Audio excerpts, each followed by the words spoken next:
Hey there, YouTube. We're going to take one equipment question and then one technique question. So let's get into it. Hey, Ben, looking to get into the 2011 game. I can't justify 2,500 on a handgun. So I'm going with the Prodigy. Okay. Well, there's a lot of people in this boat. Now, I don't own a Prodigy, but what I've seen from the Prodigy, it's like, it doesn't look like a gun I want to own. I could say that. Even the people that I know that are really happy with them, and there's a few people that are really happy with them, they modified it, they played around with the gun to get it to where they were happy. Okay, so it's like, it's a budget choice, I get that. All right, do you recommend the 4.25 or the 5-inch gun for duty, mainly range, and maybe entry-level competition? Well, that's actually pretty easy. In most cases, the bigger gun is going to be what you want. And this just doesn't apply to 2011s, but all sorts of guns.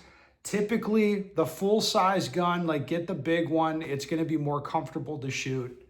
Generally speaking, that's the case.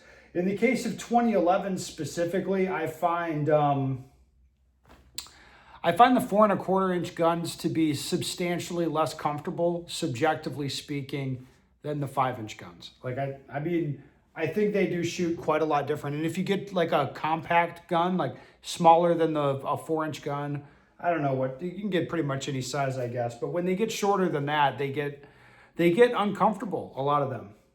And they're not that great.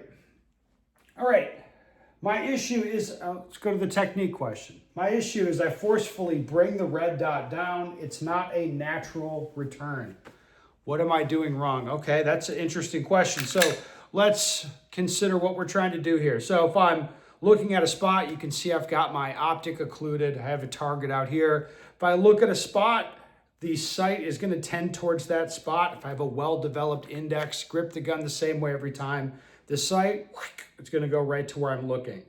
Now the idea is if the gun goes up and recoils, so the gun goes off, boom, gun goes off, recoils, it'll come right back down to where I'm looking, provided I don't do something to interfere with that process. Like if I look at the target I want to shoot, I'm unconsciously going to track the gun back to that spot as long as I don't do anything to interfere with it. Now, most commonly, if you're finding yourself having to forcefully return the sight back down, probably you're not focused on the target. First thing, you're probably tracking the sight. Like let's say you haven't trained a lot or whatever, and you have to actually like acquire the sight. Like, where's the sight? Okay, there it is. Then once you acquire it, you probably don't want to let it go. Like you want to keep staring at it. Then boom, you'll shoot, you'll follow it up in recoil, and you're like, okay, now I have to push this thing back down or forcefully return it back to the spot I want. Best guess, if you're having to return the dot manually to the spot that you want to shoot, you're not focused on that spot. You're actually tracking your sight.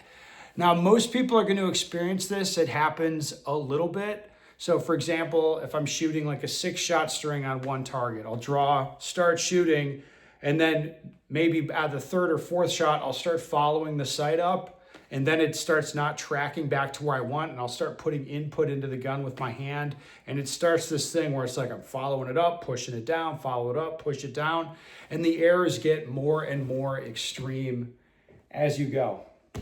At least that's the way I experience it. Yeah, so if you're having this, more than likely you're not actually focused on that spot on the target, letting the gun return there. You are doing some other thing. Caused by you reacting to what you're seeing, of course. Anyway, that's it for today. If you have questions, other comments, put them below.